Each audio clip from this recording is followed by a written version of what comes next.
Hello, Brent with Midlands Home Inspections here, performing an inspection out in Weeping Water. Just want to point out water heater, a few issues.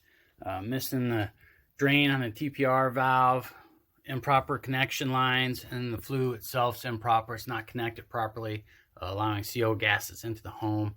So definitely be recommending further evaluation, getting everything here corrected by a qualified plumber.